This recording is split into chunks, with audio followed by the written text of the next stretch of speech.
every spring when the manure pit would.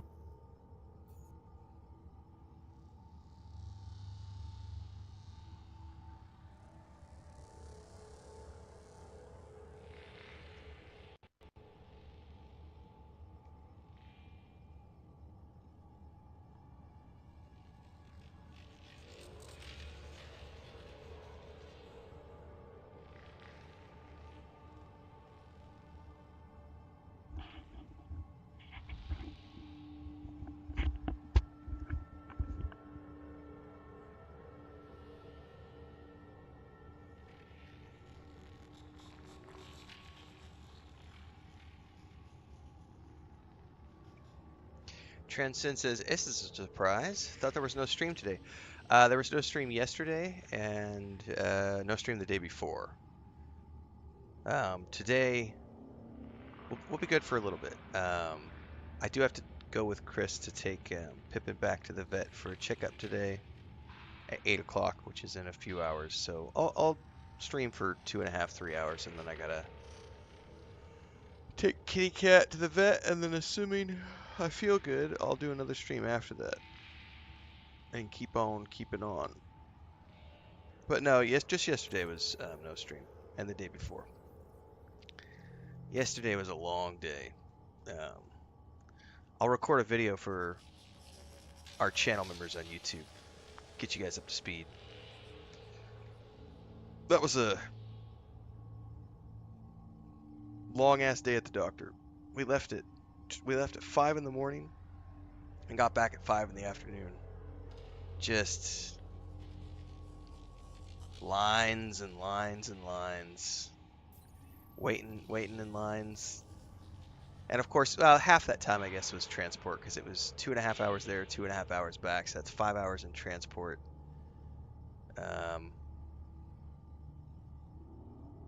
45 minutes waiting around at the 2 different bus stations. So maybe, 6 hours in total of travel and 6 hours at the doctor. So it's not horrible. It's the travel time that eats you.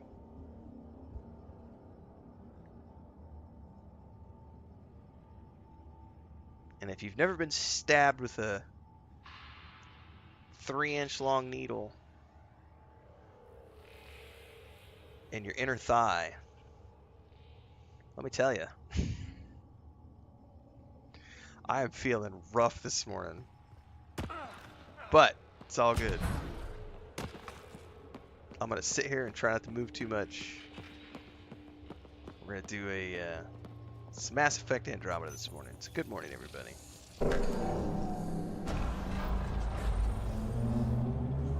Well, we turned the power on. What's up, completionist? The console to activate the purification field, Pathfinder. I don't have a phobia of needles when they stab me with stuff. I don't like it when they draw blood.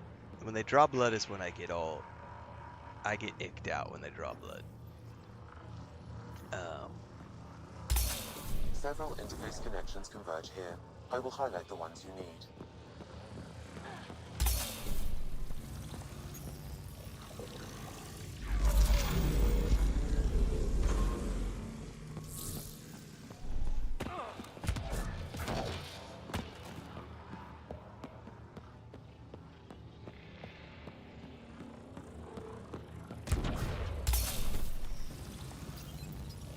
Well, we went to the city yesterday, to the big doctor, and to the hospital, and dude, that place was packed. So I went to the orthopedic ward, because I had to see a traumatologist for my leg. Yeah, that's legit, Transcend. That's legit. No worries.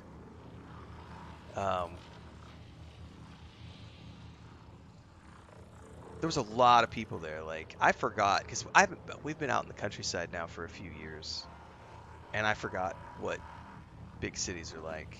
And lived in multiple big cities, but you get away from it all for a few years, and it sort of fades. Okay, we should be able to get to the purification. I was like, oh my god, there are so many people, and everybody's sick. Don't get close to me. Go away.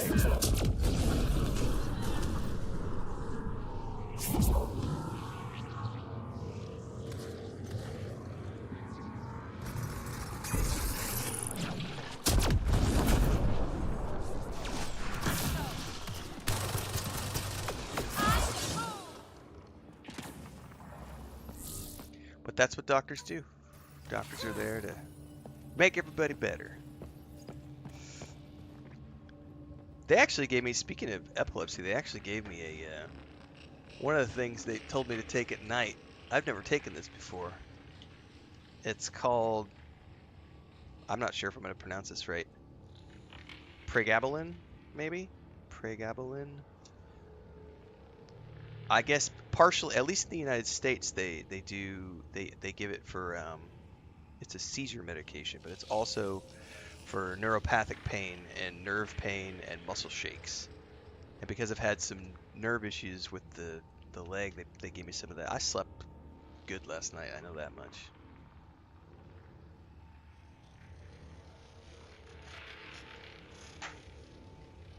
The other one they gave me I haven't taken before, I haven't looked it up yet. Anyway.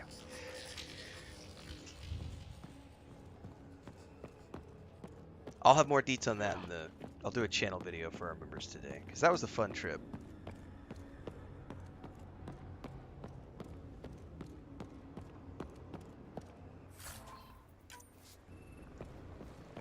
And I'm supposed to go back in April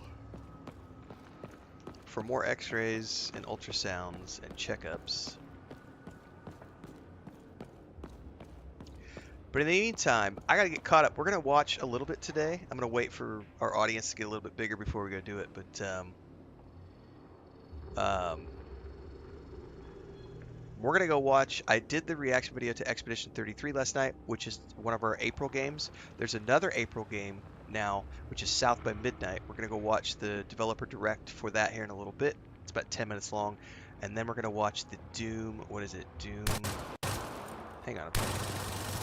Can I put the controller down my leg and the button wants to? No! It's a little fun, isn't it? The unknown. Can't put the controller down on my lap. South by Midnight and Doom the Dark Ages. Those are the two videos we're going to watch today here in a bit.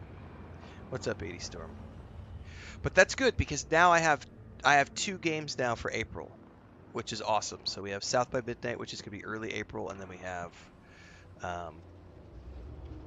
Expedition 33, which is going to be late April. I'm assuming both of those have like early access. I haven't dug in enough. I literally got home, and then I watched the one, and then I just took pills and went to bed. Yeah, and there's also, I think Doom is going to be May, I think is what it said. May 15th.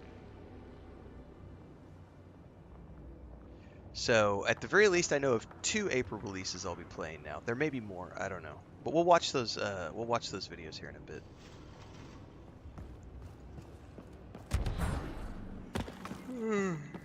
Excuse me. I got turned around, didn't I? I did make coffee, but I have not had any yet, so I'm probably going to duck out here in a second and go grab a cup, because I am not awake.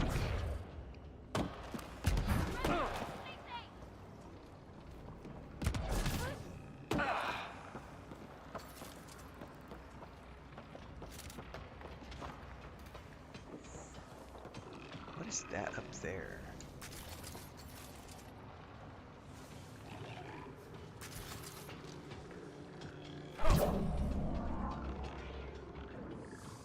Oh, it went so far away I can't see it.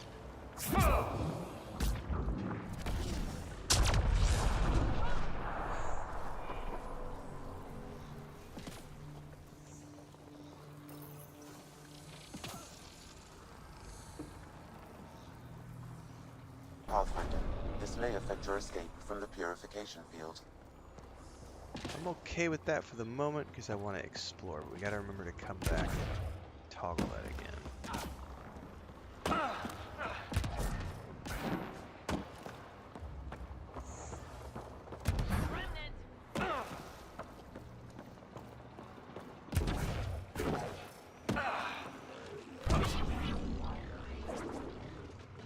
Here they come!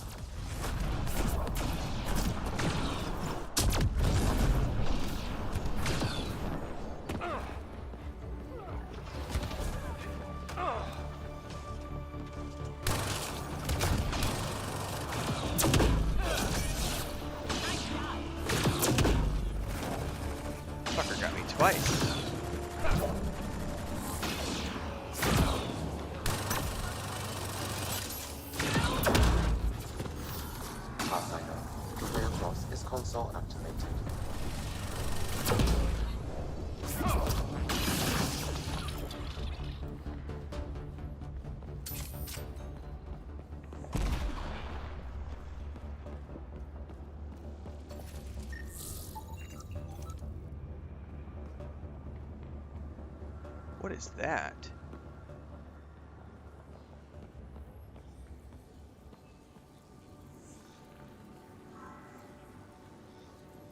Dude, the big thing with 80 Storm, excuse me, the big thing with Expedition 33 80 Storm, look at the voice cast.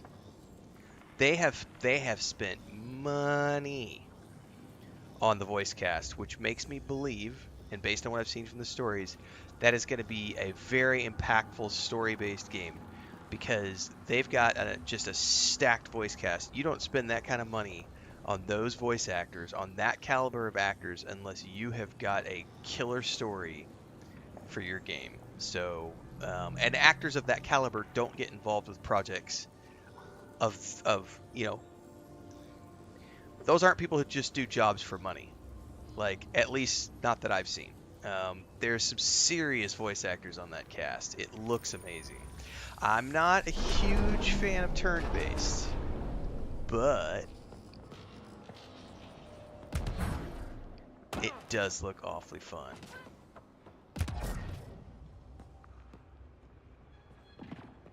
What am I missing here?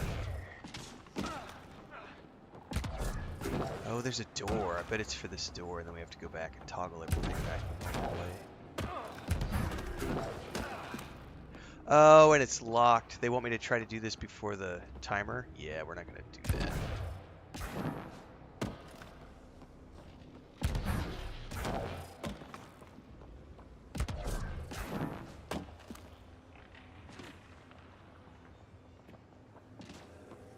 There's 2 doors.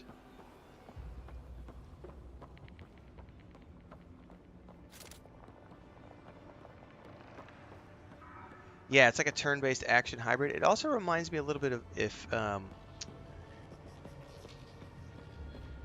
the combat is like.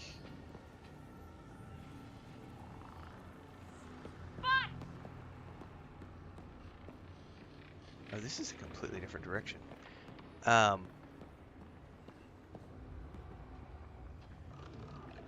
There's a Middle Earth game. I can't remember. I can't remember it now, but you run around as a single character and it's like open world, well, not open world, but like linear maps, and you run around and it's all third person exploration. But then when you go into combat, it becomes turn-based with your 3 party members. So I'm getting some vibes of that. Some of the combat looks a little bit like Final Fantasy, like 7 stuff. I mean, there's things I think look intriguing about it. Remnant. We can lay low or take them on.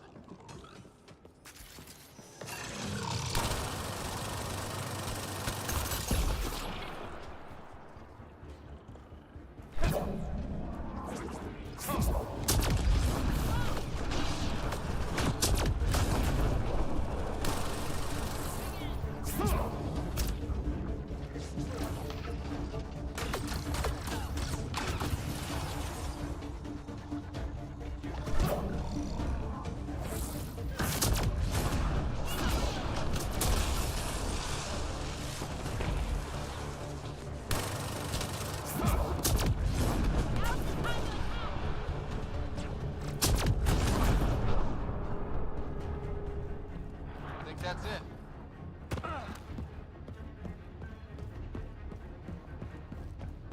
Are all of these fracking doors locked? All right, this one's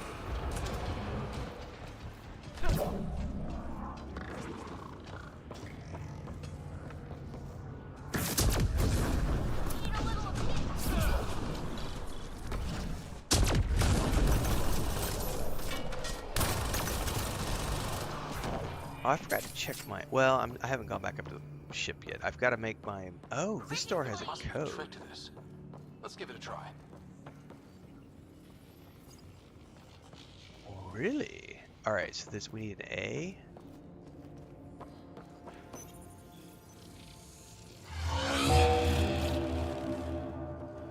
We need a square-looking thing. That one.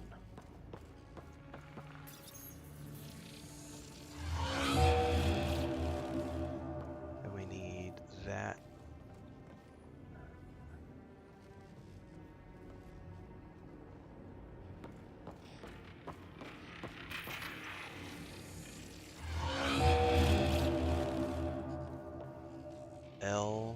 backwards L.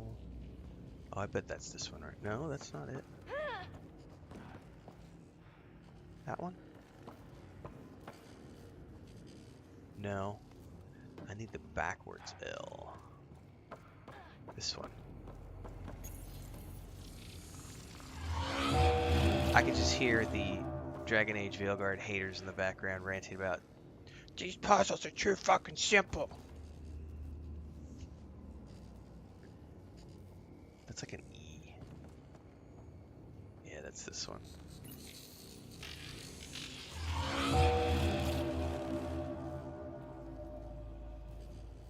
And that's a regular L, which I think will be this one.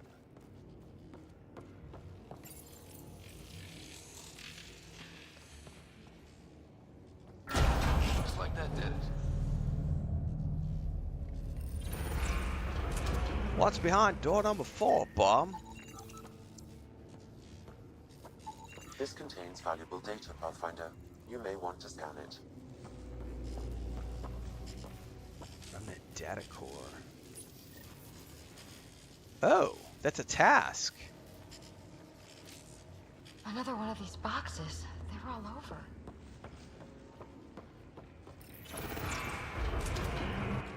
Huh. So last night in my just laying in bed falling asleep mode, I was on TikTok watching stuff, and some old videos of Tom Jones from like the 70s popped up when he was like, just, it looks like he's whacked out of his mind. The way he was like dancing and singing, and he was doing this in like a studio audience, and he's like running around kissing all these women on the lips, and like during the performance, and just the song's all about him being a dirty old man. And I was just laughing because of course back then no one said anything or thought anything. But if that kind of shit was done today, oh my god, lawsuit city. But it was just making me laugh because I was like, I've seen discussions with him, and it's been like, it's amazing he never contracted anything. He may have, it just had really good doctors.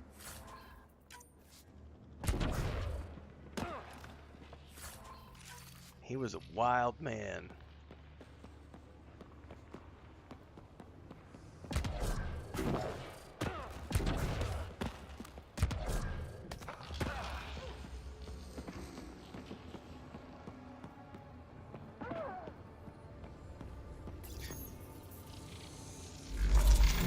That's why you need to convert your wife to become a gamer, 80 Storm, then you're safe.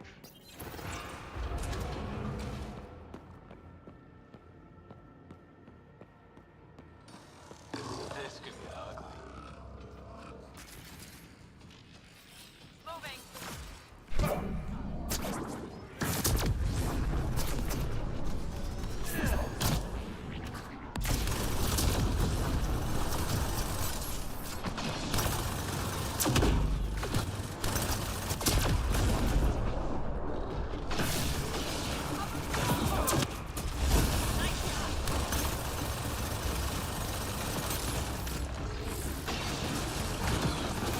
Shit, there's more than one.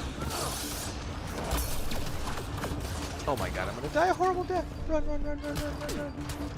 Turret nearby, Pathfinder. Oh, I saw it. I'm toast. Oh no, wait. I can do it. Come on. Oh no!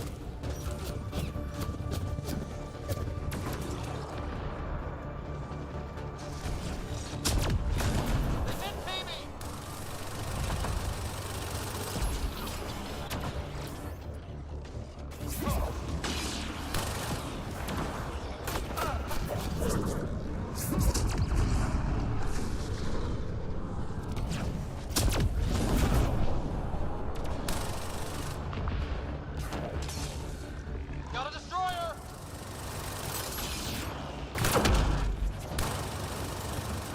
Venture's injured!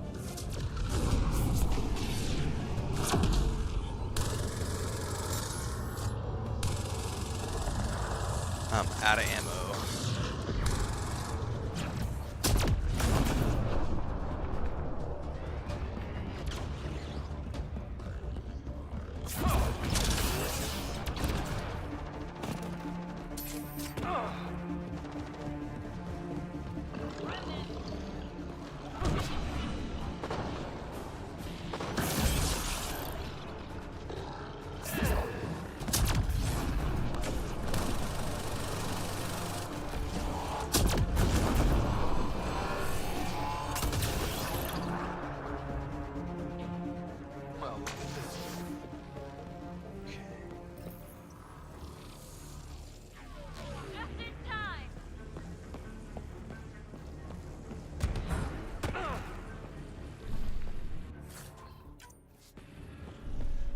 You just started a second run of Rogue Trader completionist. Man, I wish I had time. Such a good game. My only lament is that it just does not have enough voiceovers. It needs more, you know, and I know the budget is the issue, but it's so frustrating to me because I'm gonna use a remnant override. I'm far too lazy to do this first thing in the morning. That did it. What did it do? All I got was experience.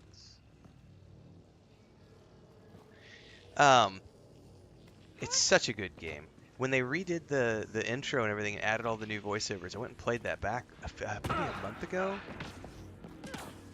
No, like that was early Christmas. So yeah, like a month ago. So good. And then you get out of the intro and it's like back to just walls of text and it's like, no, I want fully voiced. Oh, I'm so spoiled. First world problems, right?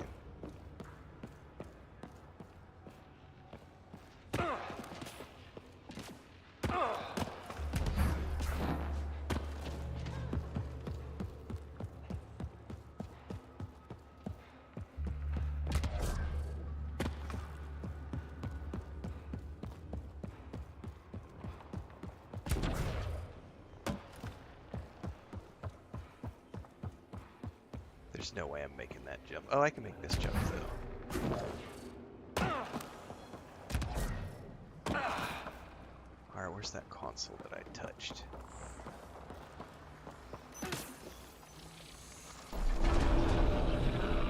Alright, let's finish this little vault out and then we're gonna go watch a video.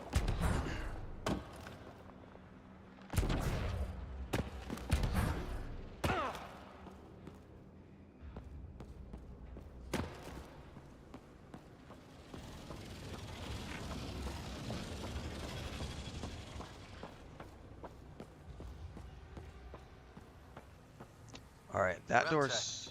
Bet we can grab it on the way back. I bet we can. I will add this map to your interface, Pathfinder. But the question is going to be...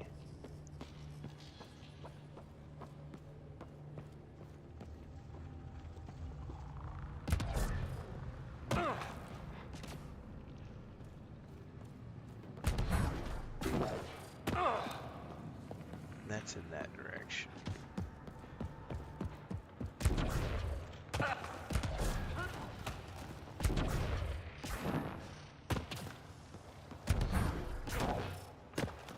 Okay, so that door is right up over there.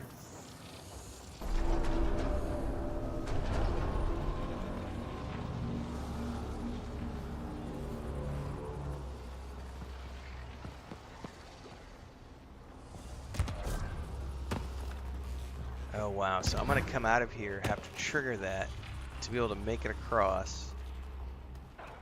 This is gonna be fun.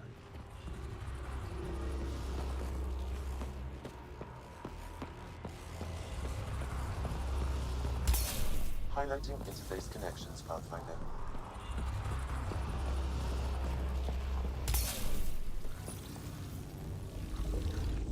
Here they come. We're gonna trigger waves.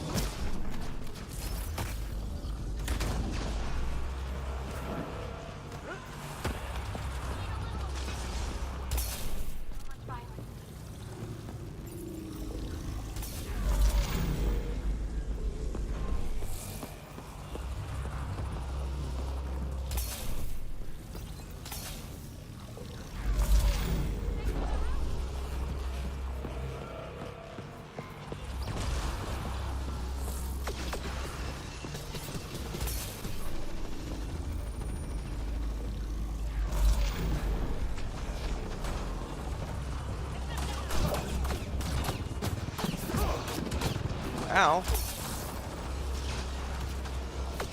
Those are hurting me more than I thought.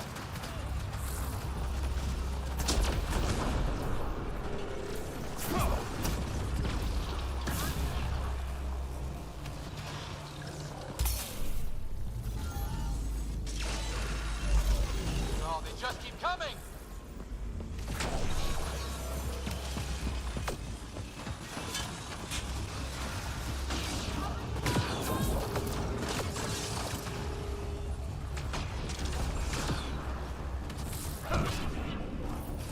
Need a little assist.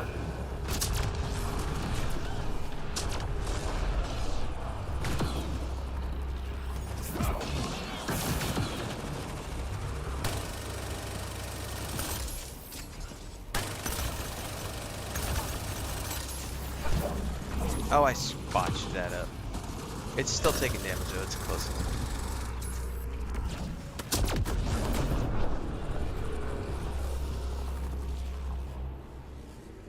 This console will activate the purification field.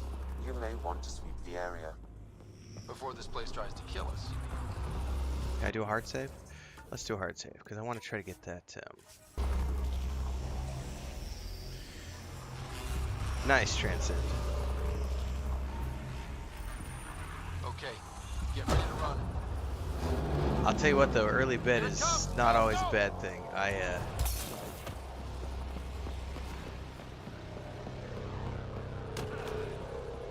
Last night was like, I think it was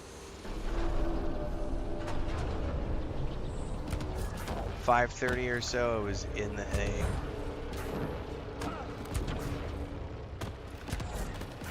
I don't think I was asleep till about 7:30.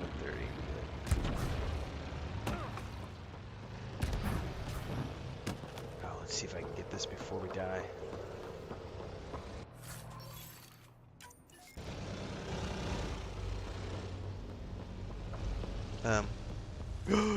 I'm toast. There's no way I'm making it out of here.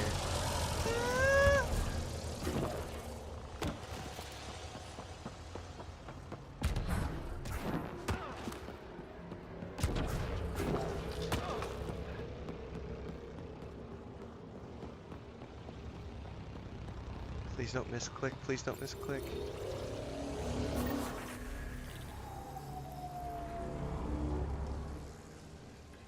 Man, never gets less terrifying. Let's get out of here. All right, cryo point. I got all sorts of points. I need to go up to the ship anyway because I gotta build a new weapon. Wait, isn't the gravity pod right here? I may have got little red bunches.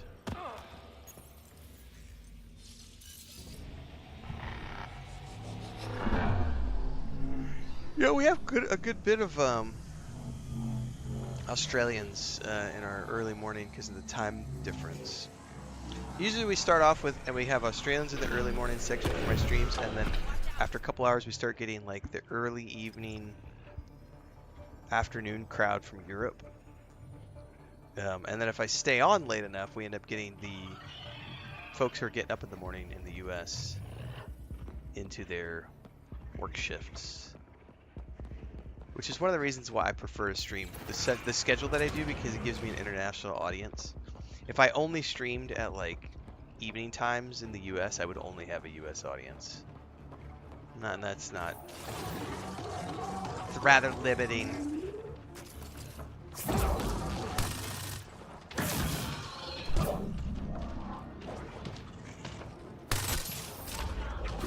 we're gonna get him. Oh shit! What did I fall into? I fell into something that tried to kill me.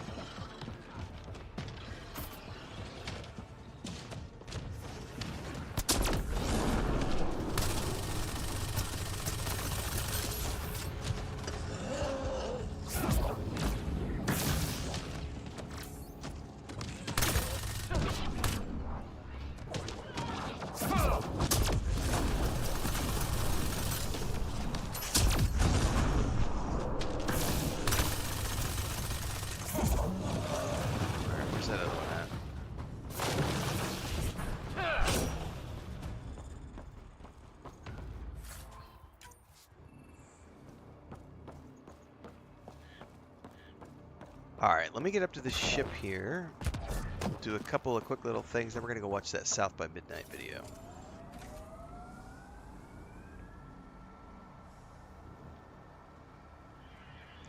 Actually, do I want to go up to the ship? No, I don't want to go up to the ship. Because I need to do one more thing before we do that.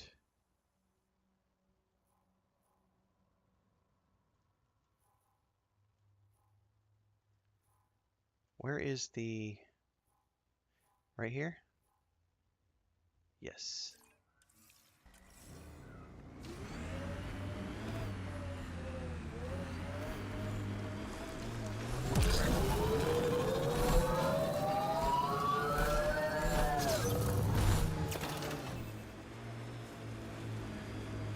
Yeah, I'm an early riser There's to hope for Godard yet? completionist. My daily alarm is set for 4, but honestly, Pippin has been getting me up at like 2 o'clock in the morning for like the past couple of months. So, generally speaking, I'm up at 2 and kind of laying in bed until 3. And then I usually just make myself get up at 3 because it's like there's no point just laying here for the next. I took a wrong. Oh no, you have to go all the way around. Okay.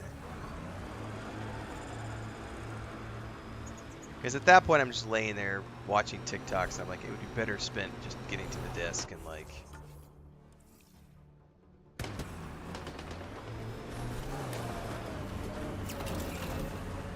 going and doing stuff.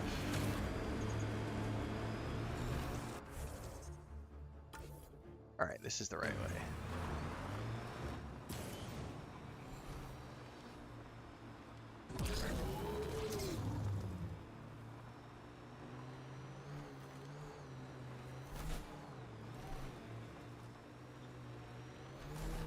Got them all.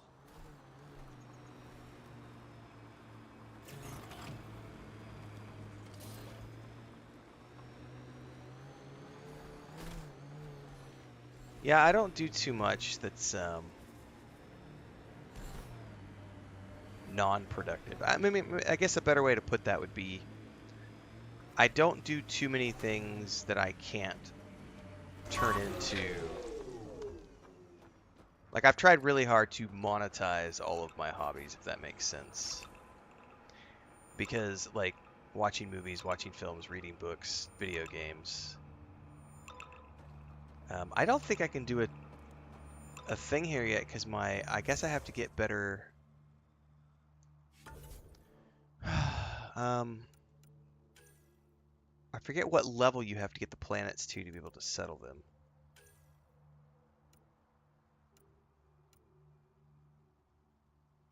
Oh, there's more things we have to do.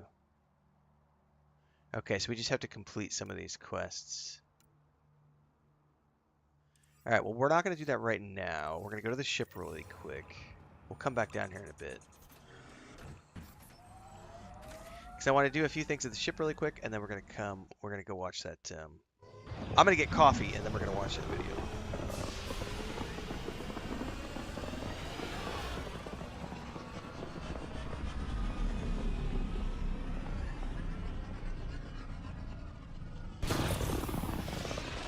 Hi, Pippin. You want to say hi to everybody? Do you want to say hi to everybody? You got to go to the vet in a little bit. Oh, my camera's not wanting to be moved over. Cat. I will say the injection the vet gave her 3 days ago seems to have helped. Looking for you. You have new email at your terminal, Pathfinder. So she has something, we're not sure what it is, and they haven't done, he wanted to bring the inflammation down. So she's had those stomach, like, for a long time it was sutures coming out, and we've talked to 3 different vets now, and all 3 vets are like, there's no way that that's still sutures coming out. But she's obviously got something provoking an infectious response. So we have to figure out what it is. And we've got 2 vets that wanted to do x-rays, and we're like, okay. And then the 3rd vet we took her to, just we're trying to do our due diligence, because one vet will tell you one thing, another vet will tell you another thing, and another vet will tell you another thing. So we went to the 3rd vet, who's actually not a small animal vet. He's a cow vet, a cow and horse vet. But he's been here he's an older guy. He's like in his 60s, and he has a really good reputation. The problem was that when we went in, he's not a small animal vet, and so you go in, and he's old school. So you go in, and his vet, it's not hygiene friendly. It's he saves animals' lives, but he does it in a very old-fashioned way. And he was like, "Oh, she just needs some antibiotics, and she probably needs a round of like."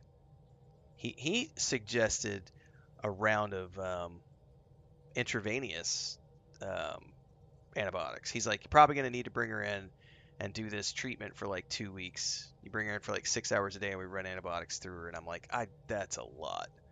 He's like, "Well, in the meantime, I'll give her this shot and see if it helps." And the shot seems to have helped because she hasn't really tried to lick or bite at her stomach in like 3 days. She did a little bit yesterday because when we gone, we have to leave those body wraps on her so that she can't. And we have another one that we put on her because it actually has space for her to go to the bathroom. This one doesn't. This one we have to take her to the bathroom. Um, we have to take the suit off and well, at least remove the back part so that she can go to the bathroom.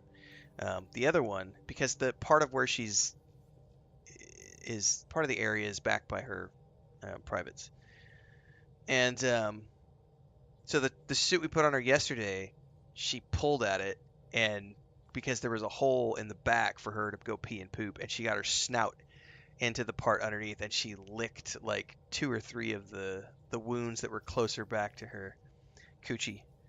And but other than that, she has not. Normally, she would be sitting here like biting at her bodysuit every few hours, and she has not done that for 3 days. So I'm very hopeful. We have an appointment back with that vet today, and we're gonna, give him a report and see what he says. I would prefer not to do intravenous because that's a traumatic experience for the animal because they have to go be at the vet clinic in an area that they're completely unfamiliar with, and they're IV'd up and tranked, and it's just not a good experience. So I'm gonna see if he'll just do injections. Um, and if he's not willing to do that, I'm gonna go back to the original vet because she has a bunch of equipment. The problem with the original vet, which I love the original vet. The problem is she's never there anymore.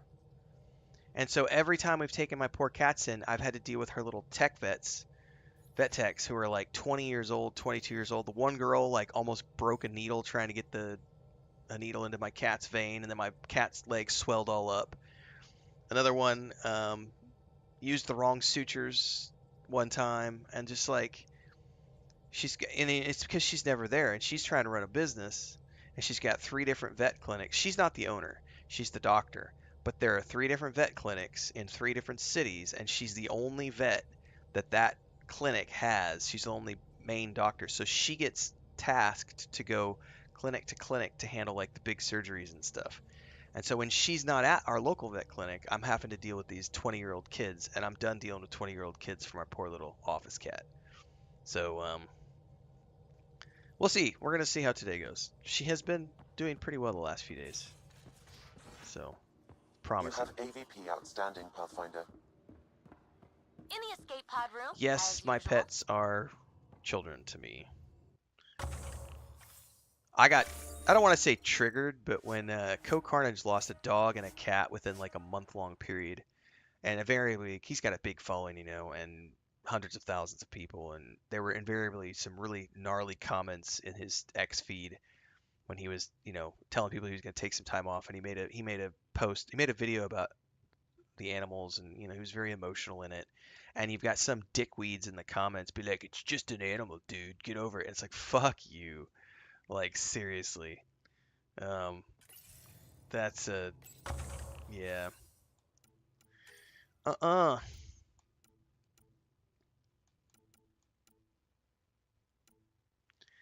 I'm gonna hold my points.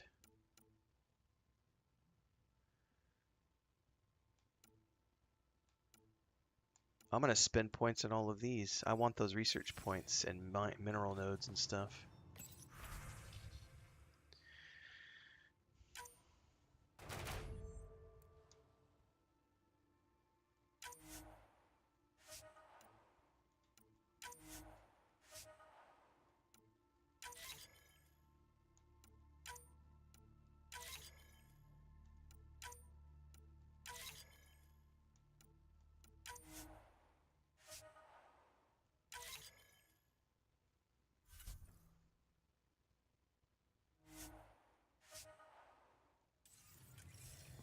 Alright, let's see if I can research the next level of this pistol. I think it was the Hornet is what Nick 2 said the other day.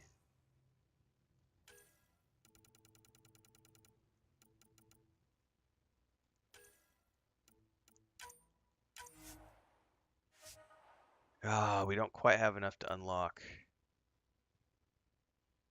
Ooh, and I'm almost level 30, so I'm probably gonna hold off and just go for the level 31.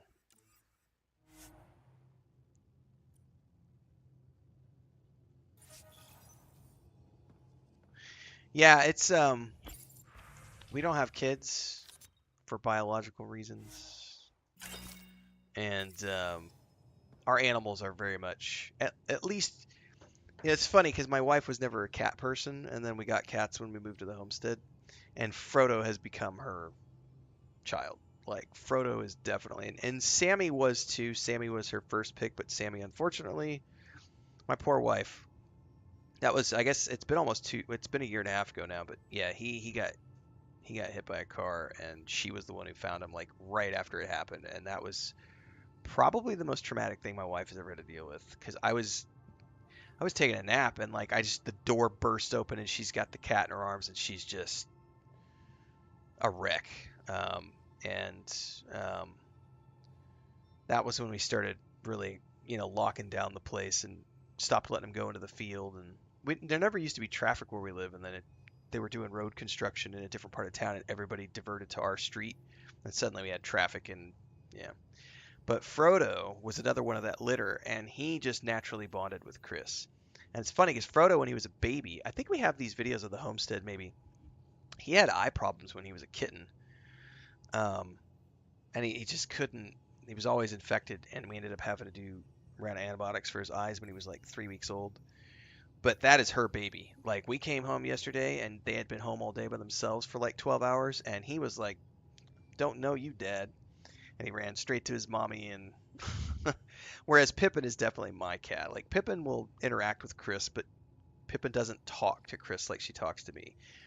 And Frodo, when Mom is gone, Frodo will talk to me. But if Mommy's here, he's a Mommy's boy. He wants to be on her shoulder and in her arms and meow meow meow meow meow. And he talks a lot. It's quite funny because my wife was never a cat person. Now she's like my baby. Cats are great. I like dogs too. We've been debating a dog, but I don't think we have enough space right now. Is the problem.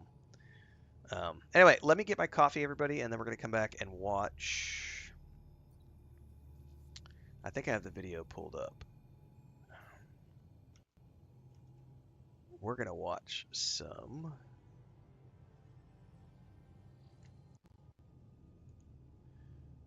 videos here.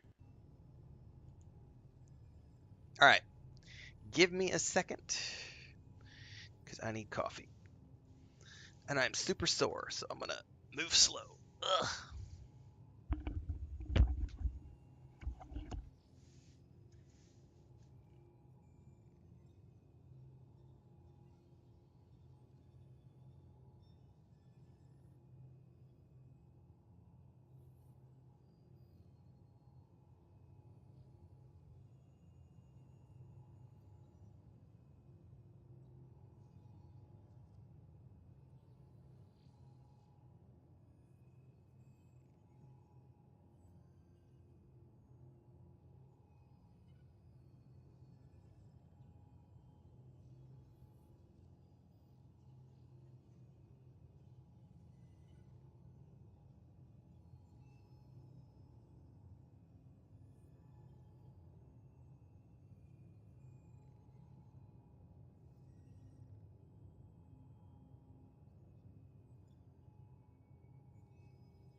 Dude, black labs are great.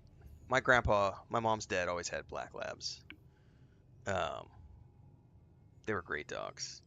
I had a golden retriever for many years, along with a couple of cats, back when I used to work construction. And those three, they were inside animals, and my home was wrecked. Every time I came home from work, my house was destroyed. Like, the three of them together just would get the zoomies while I was away, and they would just destroy the house.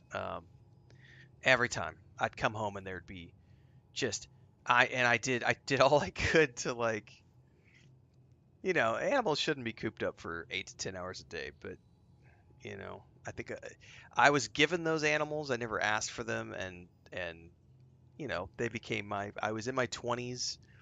I was for single for probably 4 of the years that I had them, and so those were my companions. I was just working, and that was it. I'd go to work 7 days a week and come home and play with my animals and take my dog to the park, and then that was my life for quite a few years. Video games and work and animals. And I do love golden retrievers. I love dogs in general. I like big dogs. Small dogs I'm not a huge fan of when they're yappy. I don't mind small dogs. Like boxers, my sister has always had not boxers, sorry. What are those little they're like a type of terrier. Is it a bull terrier? They're black and white and they're kind of pug-faced. My sister's had a couple and they are super cute. Super personable. He used to ride around in her car with her, and he'd like hang out the window. And he was just, the first one she had, Mickey. He was a cool dog. Boston Terrier. Thank you. That's the one I'm thinking of. She's had a couple of Boston Terriers, and I like Boston Terriers because they don't yap. They're just cute, small little dogs. But I generally I like bigger dogs. Like I like boxers and labs and golden retrievers and huskies are cool, but they're way too high maintenance, and you can't have them where we live because it's too damn hot. All right, let me timestamp this. So this is from the Xbox Developer Direct yesterday. This is one of the games that I'm going to be playing in April. This is going to be the first game we play in April because I believe the launch date on this is April 8th. If I remember correctly from the description text. Actually, let's look at that before we actually start the video because I haven't watched this yet, but I just read through. Yeah, April 8th. So this is a must play for me. I've been keeping an eye on this since last year's Developer Direct. So we're going to do this. This is the gameplay overview from yesterday's Developer Direct. So we're going to watch this and just everybody get prepped because this will be a must play for me in April. We'll be doing this and then Expedition 33 for sure. There may be something in the middle of that because this is April 8th and the other one is April 24th. So it just depends on how long this game is and if there's anything we play in between. But let's check this out because I've been really interested about this one. This game has a heavy influence in the south of the United States, if I'm not mistaken. So we've got some heavy cultural references here. I'm really interested in what this game is bringing to the table. Thandar, before we start the video, Thandar, I wanted to say thank you for donating the memberships the other day at the end of the stream. I had to leave because Chris brought my cat home from the vet, and there was a bunch of stuff we had to discuss, and I was not in the right frame of mind to keep streaming, and I needed to speak with my wife for like 30 minutes. So I apologize. I wanted to say thanks because you gifted a bunch of memberships at the end of the stream a couple days ago, and I was like, didn't get a chance to say thanks. So thank you. I think everything's okay. We're actually going back in a couple hours to do a checkup. So after we watch this video, I need to check what time it is actually. But anyway, let me get back. I wanted to just say thanks before I got sidetracked.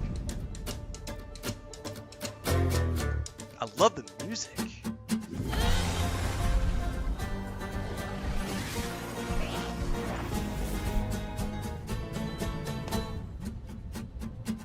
Hi, and welcome to Compulsion Games here in Montreal, Canada.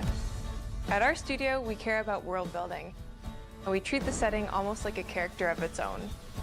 From the magical noir of contrast to the alternate history of We Happy Few, we draw inspiration from the landscape to shape mood, drama, and intrigue.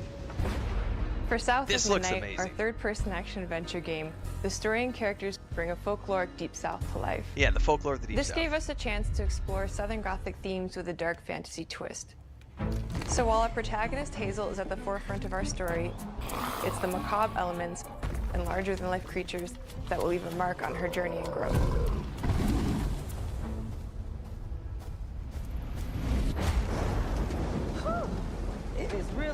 up out there. Did you pack everything? Mama, this ain't my first hurricane. I know what to do. As long as you didn't forget the I'ma say it right now. flashlights And batteries. She's hot, Oh, man. we got 5 minutes. Let's go. Won't be rushed. Anybody who claims otherwise. Don't mumble. Speak on it. I said we wouldn't be rushed if you didn't waste all that time at the shelter. Now, you want to bring this up right now. I'm just saying. Hazel, please. We might need some help. I might need some help. While you're out helping everybody else. Hazel! Time to get transported to another world.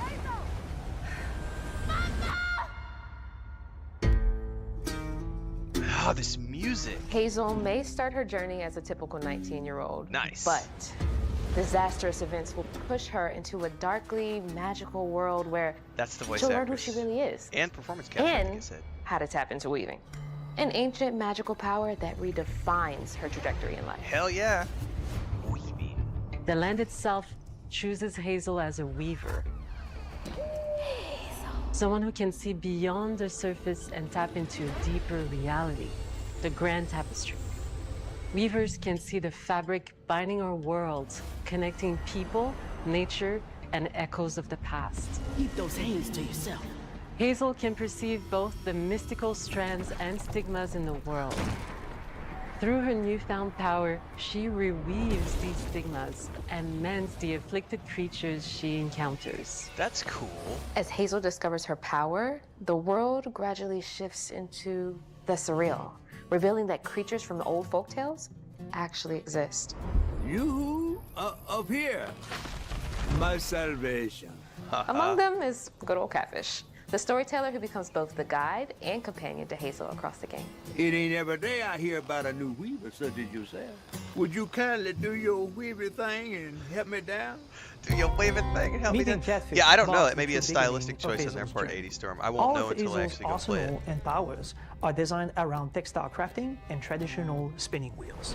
Her weapons include a spindle, 2 weaving hooks, and a distaff. Her magic abilities manifest with supernatural lace-like patterns, blending the traditional craft with mystical elements. Hazel engages with the world through a variety of movement abilities. Those abilities also help Hazel progress on her journey. As her journey unfolds, Hazel will master new weaving abilities, using them to traverse the world, conjure objects, and confront adversaries. Combat is about understanding and adapting to different enemy archetypes known as Haints, the manifestations of corruption Hazel encounters. These haints trap Hazel in combat until she unravels them, destroying them in the process. Each Haint has its own unique moveset, strengths, and weaknesses that you'll need to learn and adapt to. For example, the slug burrows on the ground and unleashes devastating strikes from afar, while the Ravager closes the distance with chilling speed.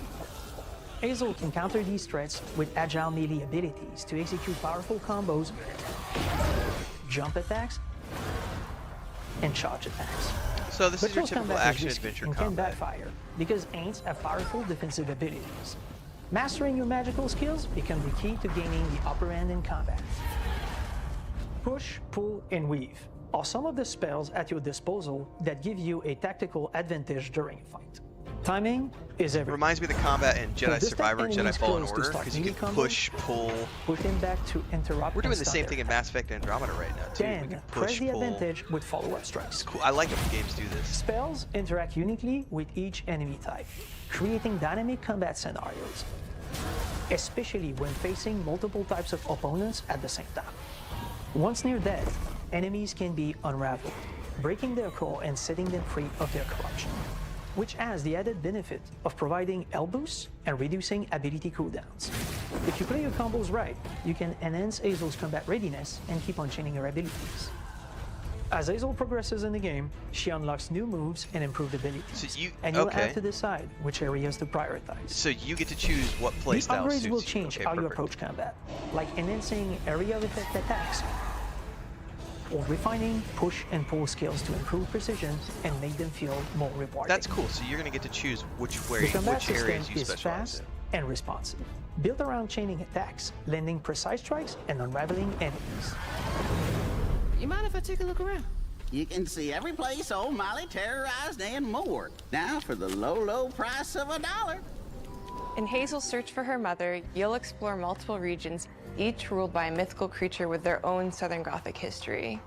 You'll gradually uncover the backstories of these beings, once human or animal, who were transformed by tragedy, their secrets waiting to be discovered. As a weaver, Hazel heals these creatures by collecting fragments of haunted memories. We call these echoes, which reveal each creature's past. Hazel must experience these echoes before she can mend them. Okay. What kind of person would do that to someone? We design each region to reflect the creature that's been doomed to wander it. From the atmospheric environment to unique music themes composed for each one. The music sounds amazing in this While game. not all encounters lead to direct combat, Hazel will need to face mythical creatures in epic confrontation before she can heal them. Our boss encounters and gameplay sequences also reflects the uniqueness of each creature, with distinct mechanics that center around a specific thematic. These encounters feature multiple phases that ramp up in complexity. As the encounters progress, the musical theme builds up, cranking the tension alongside the fight. Whether it's Two-Toed Tom, I love the fact that they've got or like Hugging original Molly. music too. That's really awesome. Each of these larger-than-life creatures is inspired by Southern folklore and lead to climactic battles. We got a long journey ahead. South of Midnight unfolds as a hero's journey, and as Hazel, you'll travel through a tapestry of Southern-inspired landscapes. From abysmal swamps to flooded farmlands to the Appalachian peaks. In our magical South, decaying buildings reclaimed by nature stand moments away from a hungry Rugaloo. And as Hazel delves deeper, reality bends ever more toward the fantastical. The history, landscape, and folklore of the American Deep South fill our world, and our team has infused the game with thoughtful details and environmental storytelling, like our bottle trees and haint blue porches, which are said to ward off evil spirits. The way to the past emerges as central great themes, shot right which you there. can see through old abandoned buildings and businesses struggling to survive. As you explore, you'll meet locals who stayed behind even in the face of a hurricane. So I'm the last person left here. All those damn haints. This part of the river's filthy with them. Artistically, we're staying true to our moody compulsion signature style.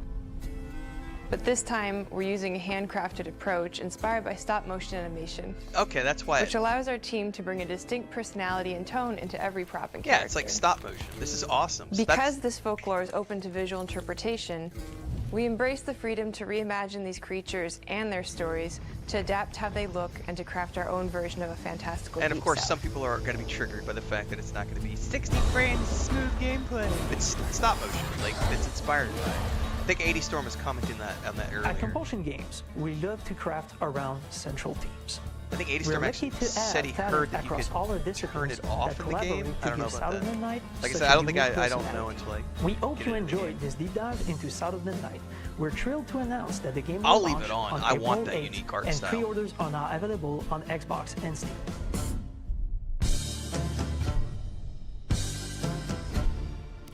South by Midnight. Well, that's a must-play game. I love the music for sure. Everything looks good. Like I said, I like the stop-motion look. It's different.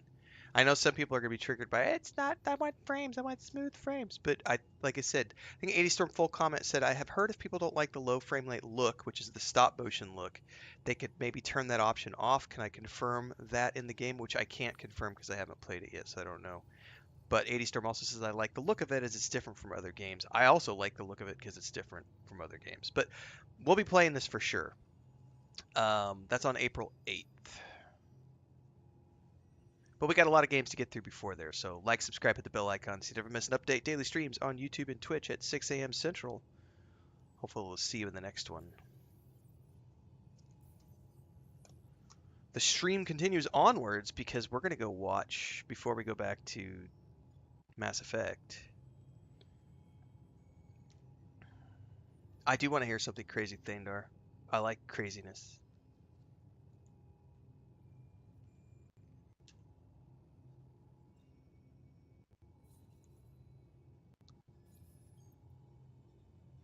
Let's see if we can get a good thumbnail for this.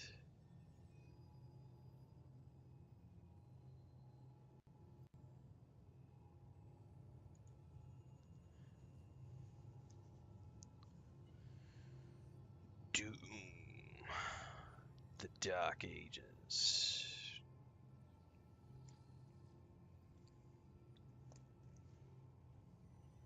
All right. Probably zero, Thandar. Out of all the articles on the internet in the last few days about Green Bush, guess somebody paused the articles. Probably none. And also because EA did their financial report, and of course the doom and gloomers are all talking about how, Veilguard only sold 1.5 million copies, I believe is the. No, I haven't read the article yet, but I've seen some people reacting to it. There's only been one post, you said, only one, and it's from Sony wishing her congratulations. But that's just what everybody doesn't pay attention to. Like, people in the game industry are congratulating her, and only the trolls are upset about it. But the Dragon Age Veilguard thing is funny to me because none of the Dragon Age games have sold that well, except for Inquisition. They've all only sold 1 million or so copies. So Dragon Age Veilguard actually sold as many copies as, if you statistically look at things. I'm gonna go tab over to something here real quick.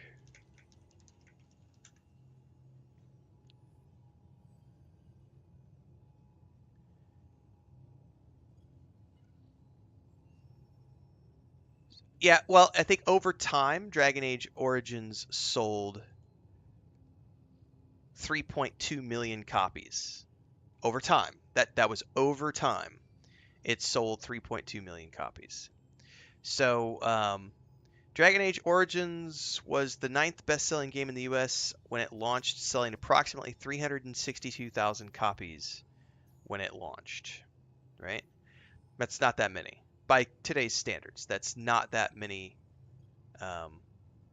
Yeah, it's been a long time ago. So, hang on. What are you doing, sweetie?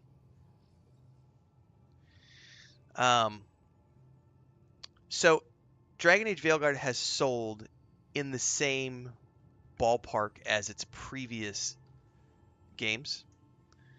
And yet people are trying to call it a failure. And EA said in their financial reports, again, I haven't read it, I'm paraphrasing based on what I've seen some other people talking about.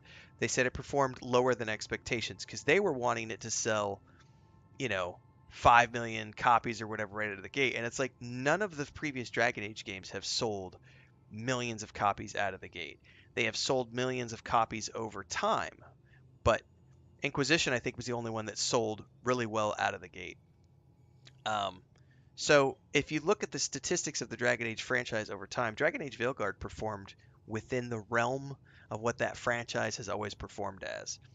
And if sales continue over the next 5 years or whatever, we could see Dragon Age Veilguard reaching the same heights as Dragon Age 2 or Dragon Age 1 in terms of, because here's the thing, only Dragon Age Inquisition sold 12 million copies, and that was over many years of time. The first two games are only in the low millions, like single digits, like 2-3 million or so. So for Dragon Age Veilguard to have sold 1.5 million within the first few months of launch is a very good number for a Dragon Age game. Not a great number for EA because they wanted the game to sell millions and they were hoping that people would buy it in the millions, and it didn't. But I'm getting sick of the doom scrollers because they want to just shit all over everything. And it's like it sold 1.5 million copies. Like Dragon Age Origins didn't sell 1.5 million copies when it came out. It sold 300,000 copies when it came out. It sold 3 million over time. Anyway, Chris is up. I need to duck out really quick, everybody, to just check with her. I need to get a quick snack because I need to take a pill, and I need to eat something before I do that. So give me a couple of minutes here, and then we're going to come back and we're going to watch the Dark Ages now. We're going to and then we're going to get back to the Dragon Age, not Dragon Age, sorry, the Mass Effect Andromeda playthrough. So give me a moment here, everybody.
Ah, my mic was muted. I forgot. Well, anyway, I just took my pill. I was saying, I'm not that old. I just turned 45, but I'm feeling it. Like, I'm not recovering like I used to. And that, it used to be a little bit of whiskey, a little bit of weed, a little bit of sleep. You were good to go. It doesn't work so well anymore. Now it's like your body's going, whoa, whoa, whoa, buddy. Hang on, hang on. You did what now? You turned around to get a roll of toilet paper off the rack while you were sitting on the toilet. Now you threw your back out? Like, no, no, no, no, no, sir. Now you're going to spend the next week with lower back pain. Yeah, I'm feeling it. This leg thing has been it's been 8 months now, and it's like, Jesus. And the problem is just I've had multiple things where I keep bothering it, and it's just in a super sensitive place. So it's gonna take a long time, is what the doctor told me, which sucks. So anyway, let's get back to it. I just was sitting down, and it's like I have to be super slow, and it's like, oh my god, I feel old today. Insert boomer jokes, and even though technically I'm not a boomer, I'm a Gen Xer. I get a lot of people call me grandpa on the streams. It's like, I'm not a grandfather. Grandfathers would be 60 plus in my mind. All right, 118. This is Doom: The Dark Ages, which is another game that we will be playing this year. This is going to be May 15th, so this will be a May game. I don't know what else is coming out in May yet, but we do know that we're going to be scheduling this one in. So this is the developer direct. It's about 12 minutes long, so this is like an overview of the game, what's coming up. So we're going to watch this today, get ready for it, because we are going to be playing this. Thingnar says, I saw rumors that Elder Scrolls 6 is going to be PC, Xbox exclusive. I would probably, or it'll be something like what they did with Indiana Jones and the Great Circle, which means PC, Xbox for the first 6 months, and then PS5. Because that's how they're doing Indiana Jones, and if I had to guess, that's probably how they'll do future titles.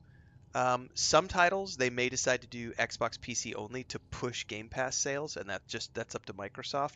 But as you can see, not every Bethesda project is going to be a PC Xbox exclusive. Like, this is going to be Game Pass, Xbox, PS5, Steam, so it just depends on the title. I know Starfield is still only Xbox and PC, but Indiana Jones they did both, so we shall wait and see. Let's give this a look and take a peek.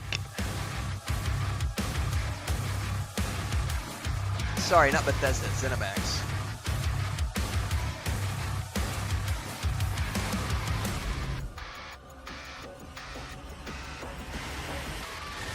Hello, and welcome to Dallas, Texas, home of id Software, where more than 30 years ago, a small team of game developers helped define and set a course for first-person shooters. A lot has changed since then, but our team is as passionate as ever. And the most important values at the core of our games, innovation, craftsmanship, and performance, remain a priority for us to this day. And as you're about to see, those values are infused in every aspect of this latest installment in the legendary Doom franchise. This looks awesome. It is an honor to work on this game, to carry on id's tradition of creating all-out, groundbreaking levels of fun. So now, we're excited to share with you a look at our most ambitious game yet. This is Doom: The Dark Ages. I can't wait. So this is gonna be stupid so I much mouthed fun. the words.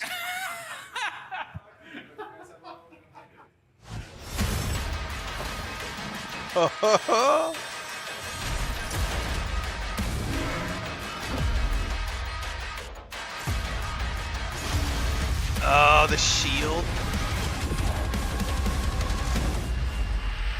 In Doom: The Dark Ages, you will feel like the superweapon in the center of a medieval war against hell. Set in a cinematic sci-fi fantasy world full of locations to explore, powerful weapons to unlock, and enemies to conquer. Yeah, buddy. This is a prequel to Doom 2016, and that's given us the opportunity to reimagine every aspect of this experience. So if you're new to the franchise, then Doom: The Dark Ages will be the perfect entry point into the series. And if you're a longtime fan, then you'll be proud to see, in a lot of ways, the feel of the game is really a return to form. So let's break it down, starting with the combat. In Doom Eternal, you felt like a fighter jet. In Doom the Dark Ages, you'll be an iron tank. Heavy, strong, but still fast. My God, look at that gun. A grounded combat system with an emphasis on power over the acrobatics of Doom Eternal. Is that magic? And a balance between enemy projectiles and player movement speed that makes strafing to aim viable again, just like in the classic Doom games. But it's not all about nostalgia. Innovation is the goal, always. And so for Doom the Dark Ages, it's an all-new world with new tools and new mechanics to master. Let me introduce you to Look at that. the Shield Saw. Fuck Block. yeah. Throw. Get it. Parry. Deflect. All from one input. It's contextual. Tons of depth on Look a at single that. button press. You know, we want every Doom game to stand on its own as a unique experience. So in 2016, we asked you to run and gun. In Doom Eternal, it was jump and shoot. And in Doom the Dark Ages, you're gonna stand and fight. This sounds more like my style. I'm not a huge fan of the jumping around stuff. I like run and gun.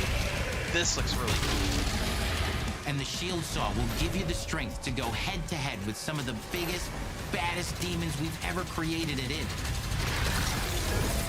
But that's not all. Because if you're gonna stand and fight, then you gotta have something to follow up that opening parry with. How about an iron flail? Or maybe an electrified gauntlet. Yeah, I like the gauntlet. Or even a Doom spiked mace. Even better. That's right, we have 3 melee options that are part of a melee system. I like the flail. All on one input, complete with combos and upgrades. And it's totally awesome. And you can finish off the demons now with an all-new, unsynced, completely in the player's control glory kill system. From any angle, in and out, as you see fit. Jesus. And it feels amazing. This looks amazing. Smashing your way through the horde with total freedom. This guy's really excited about the game. Seems like a ton, but that's It's just fucking 2 awesome. inputs. We got one more really important button that we haven't talked about yet. The trigger.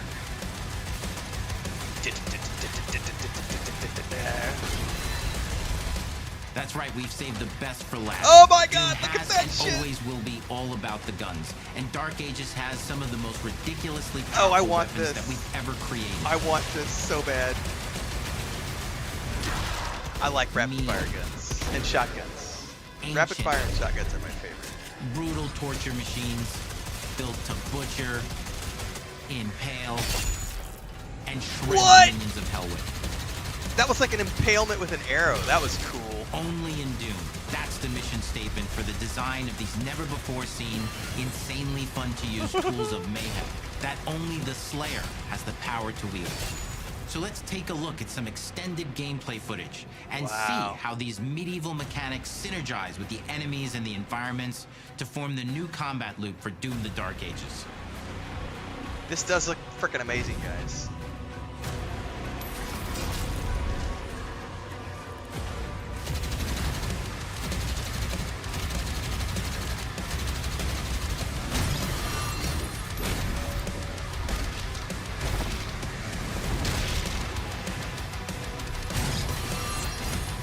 That shield throw with the AoE. Oh, he pulled himself with the shield too. That was wicked.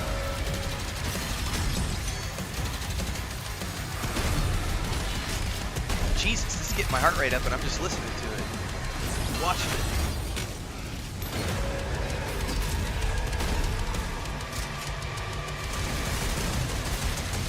Dost thou even hoist?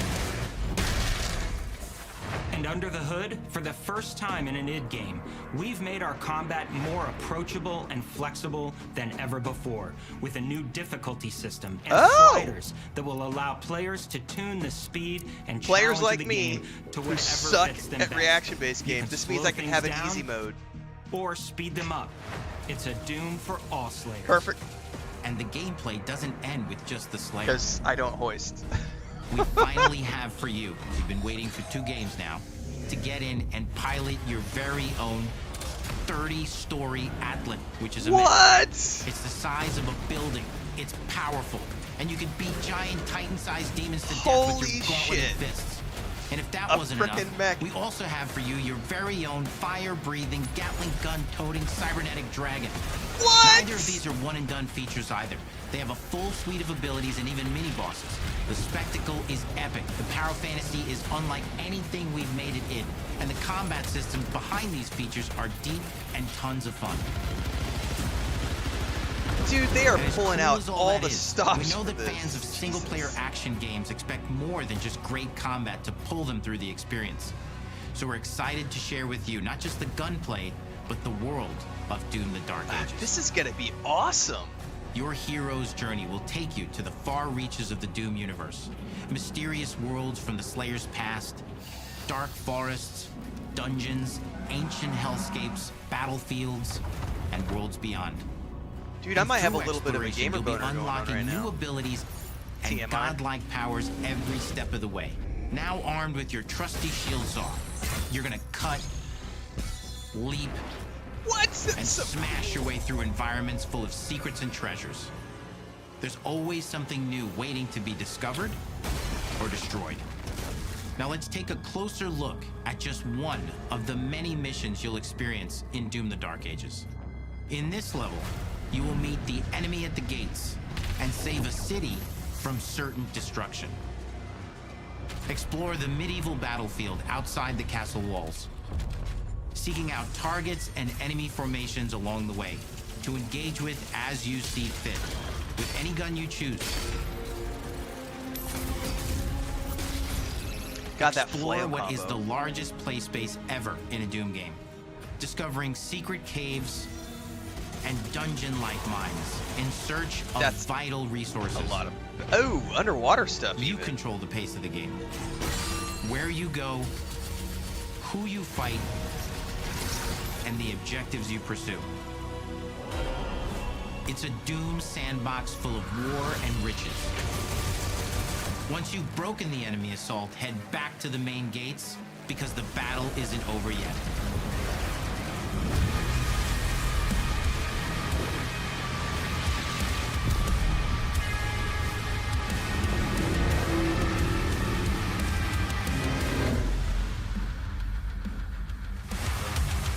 And the soundtrack to your epic adventures will be composed by the award-winning team at Finishing Move, providing you with a metal soundscape that's loaded with guitars, medieval vibes, and pure adrenaline. You'll feel like you're expanding the legend of the Slayer with every mission you complete. And speaking of that legend, the story of Doom: The Dark Ages, like everything else in the game, the bat metal is big. It's a summer The lips. blockbuster event. Every with time I watch the everything bat on metal line, video, man, the lips and are you hilarious. the star of the show. Your power is coveted by your enemies and withheld from your allies. With the Slayer imprisoned at the start of our story, the balance of power between good and evil is shifting, and time is running out. It's a new story and the perfect entry point for new players. That shield. It's easier to access now as we've taken the narrative out of the codex and into the cutscenes, featuring new characters, old allies, and powerful new villains. And for returning players, it leads directly into the Doom 2016 Slayer's Testaments. It's an action story worthy of the Slayer's legend. God, look at that shot.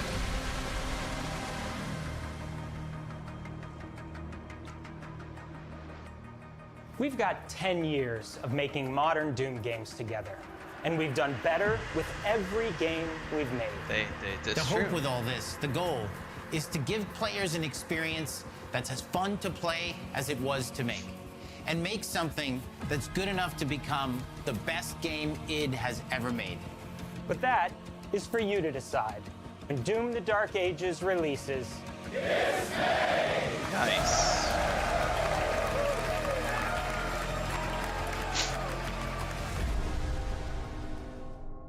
Well, we know what we're playing this May, everybody.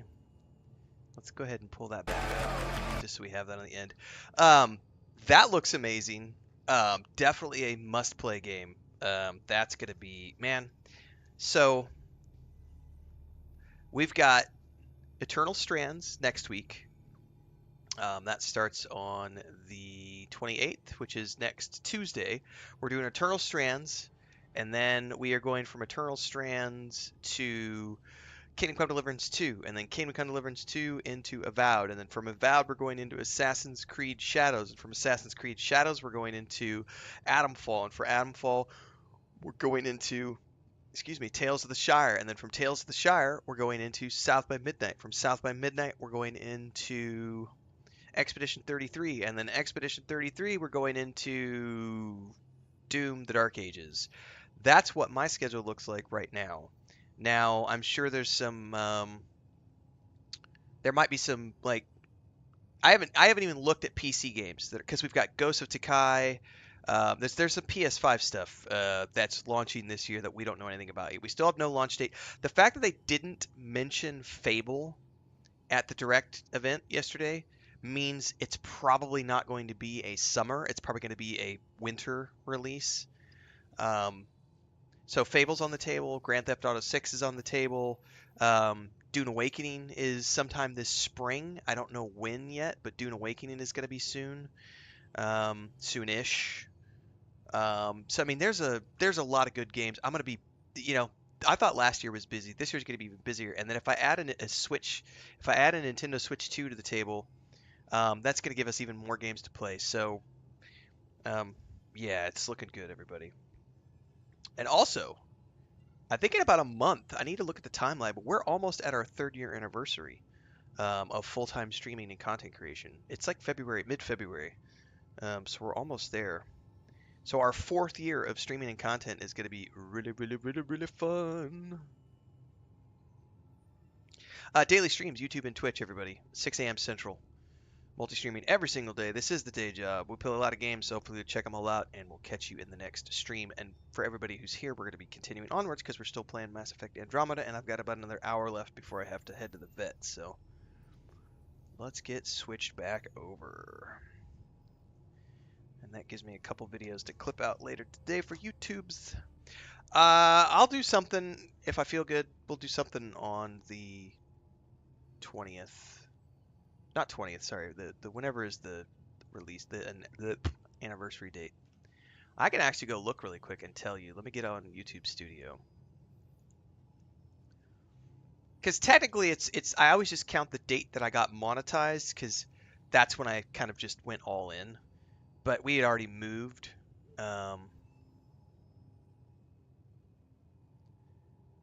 Let's go look at the analytics. We can look at revenue. And we can go look at lifetime. And it looks like February 16th.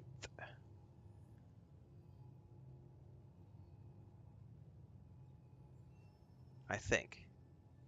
Let's go look at the actual February month. Custom, let's see here.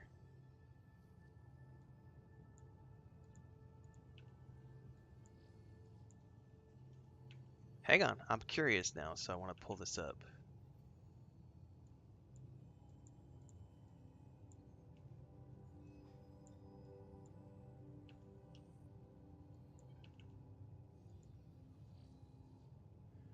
I got monetized on the 17th, well, the 16th. So the 17th was my first day. February 17th, 2022 was my first monetized day on YouTube. So that's the day that I consider, because we moved on the, I'm pretty sure we moved on the 15th of February. I need to ask Chris, but I'm pretty sure we did our move on the 15th. I need to check the timelines with her. But yeah, we moved to the homestead, and I just went all in on YouTube. Actually, I think it was March 15th was our move date.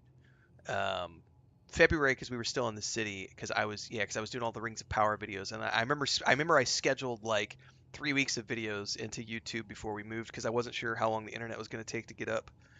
So, but yeah, February 16th it looks like, February 17th. So one of those days, we'll do something special, because that'll be the 3-year mark. Very, very cool. Dun, dun, dun, dun, dun.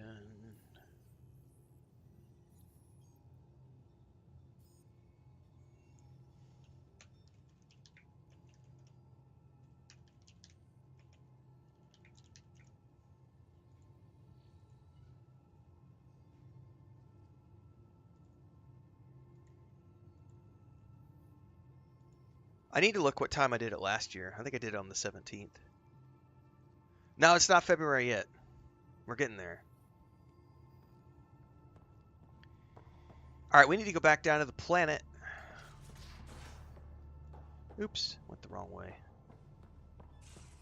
And we got to keep working on getting this planet to its proper state.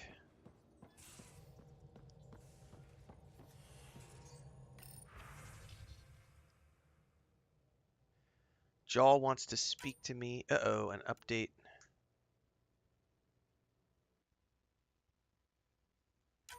All right. Guys, there were so many quests. This is ridiculous. I did not remember this game being this big. All right, we're back down to the planet. I am going to drop out for a quick bio. And then we'll be back, and we're going to keep going for the next hour or so. Ouch. That hurt.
Yeah, Dawnwalker has been doing like character reveals on their social media for all of the different vampires. Um, so for the story people out there, um, looking pretty good, man. All right, we have multiple quests here to unlock the planet, so we're gonna work on those quests. I do have points I need to spend though.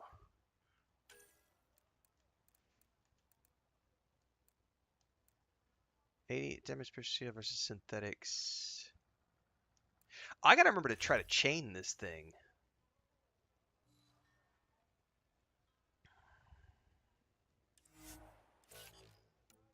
And let's go into combat because I'm using a pistol. So let's go ahead and work on pistol stuff because an SMG is a pistol. So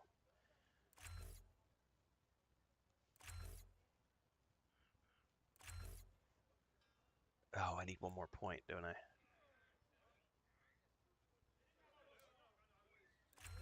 No, I was able to get it. Nice. Minus 30 pistol weight. Okay.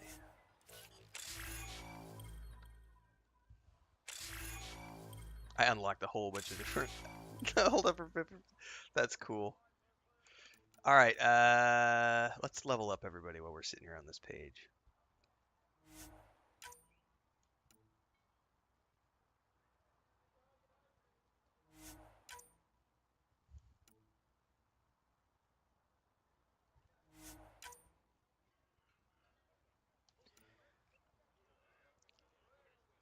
Yeah, I feel like Dawnwalker is probably going to be a next year release, but they might try to sneak in something and have a late fall winter release with as much press as they're doing right now. We'll see, and they've got a gameplay reveal in the summertime. I still don't feel like it's going to be ready until next year, but they could shock us all. They've been working on it for 3 years now. They got a pretty good team. All right, Journal, we need to work with Reyes. We need to help Dr. Nakamoto, so let's do that one. Let's do Nakamoto.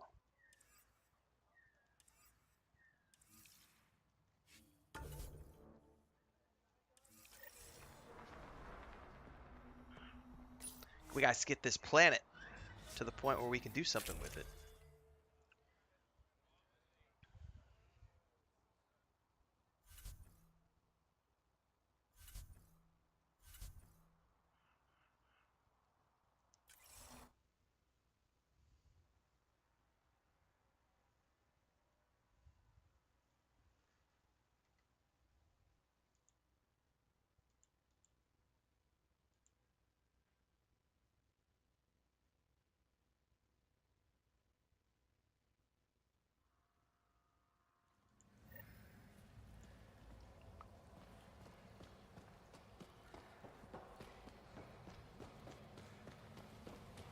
Can I just jump over the fence?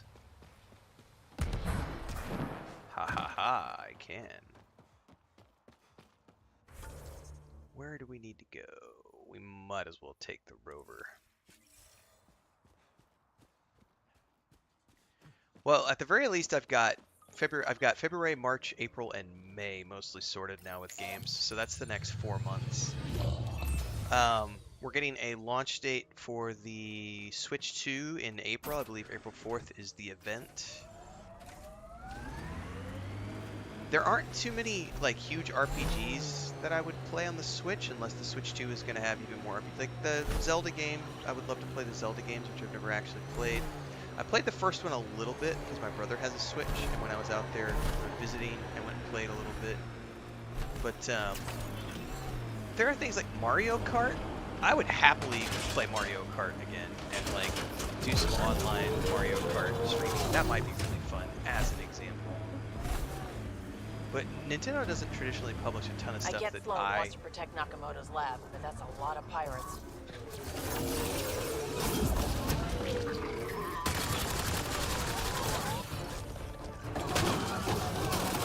Sword time.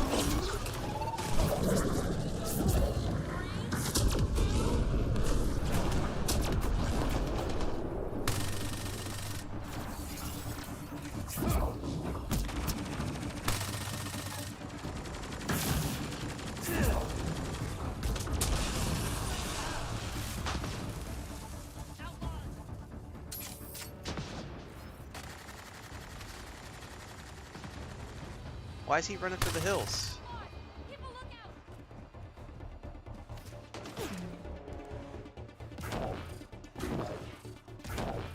Where'd you go?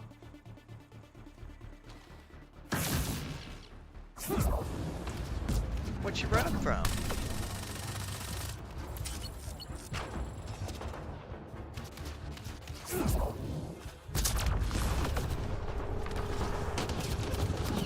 Shit.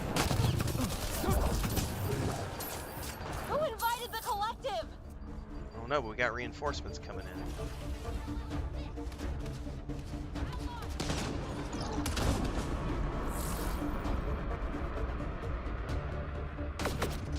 Behind me?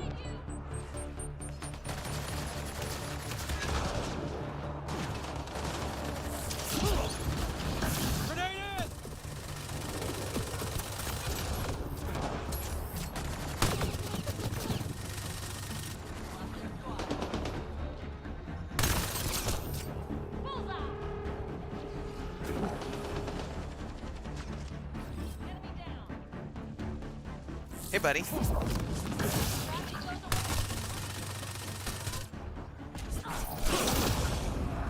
God, I love the sword, man. It's a nice way to do some melee finishers. Oh, I forgot all about that Norse game, Completionist. We should look that up here in a second. Ah!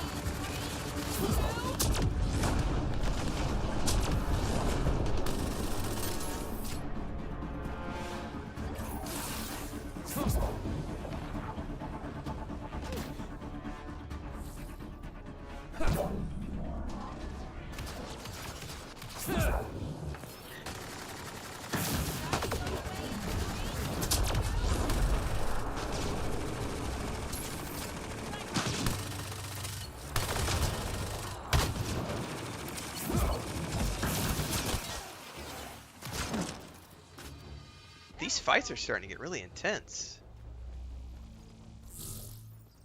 Makes sense though, because I'm like level 30-ish.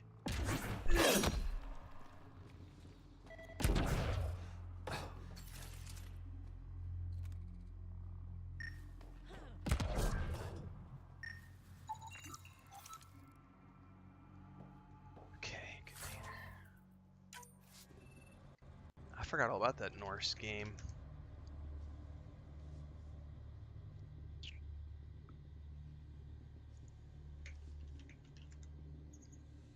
All it says is 2024. Still no information about that yet. I'd forgotten all about that game. These are the little things that will crop up in between the major releases that we'll take a look at and play. It did look good. I remember taking a look at this last year because I did a video somewhere on YouTube. It does not have an early access yet, but that looked very interesting. Thanks for reminding me about that one, Completionist, because I had forgotten about that game. Those would be the little things. This is just, there's so much. Like last year was pretty good. This year's going to be even better. Got lots of stuff to play.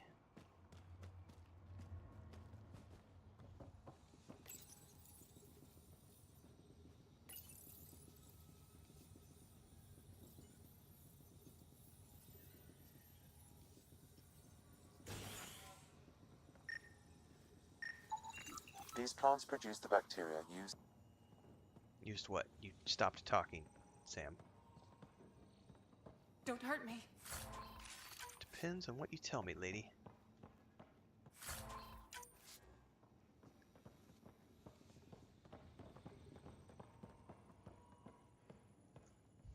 Please, don't shoot.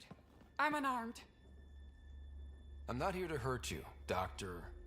Ferenth. Dr. Arena Ferenth. I only want the Oblivion formula. Then I'll be on my way. Ryota sent you, didn't he? With a sob story about Sloan misusing his medical breakthrough. Something like that. Oblivion wasn't his breakthrough, it was ours. Is everyone on this planet a lying asshole? We always meant Oblivion to be a highly addictive drug. That it has medicinal value was a coincidence. Then why did Dr. Nakamoto quit the Outcasts? Ryota didn't quit. He was fired. Pushed Sloan for a bigger cut. You've had what, one conversation with him? I've known Ryota for years. Everything he does for credits. But you're different. I place You're survival different, above credits. right? Give Ryota the formula, and I'm as good as dead. Sloan will see to that. I've seen Sloane's outfit. Not a lot of doctors. You're too valuable to kill. She'll see it as cooperating with the enemy. Loyalty's more important to Sloan than brains. You're lying about Dr. Nakamoto to keep the formula. You willing to bet my life on that? Yep. Fuck you. That's a nice, simple transaction.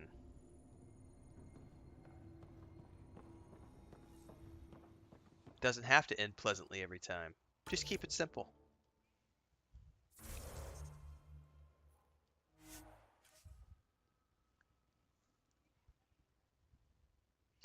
Doesn't have to always end with a thank you, come again. Sometimes it's just a fuck you. I'm not for everybody. I had somebody yesterday leave a comment on the Kingdom Come Deliverance dev stream number 3 that we watched like a week or so ago. He's like, "Why are you talking during the video? I just want to listen to them talk." And it's like, then don't tune in to a content creator who's live streaming a reaction to a live event. If you don't want the commentary of a streamer / content creator, then go to the Twitch stream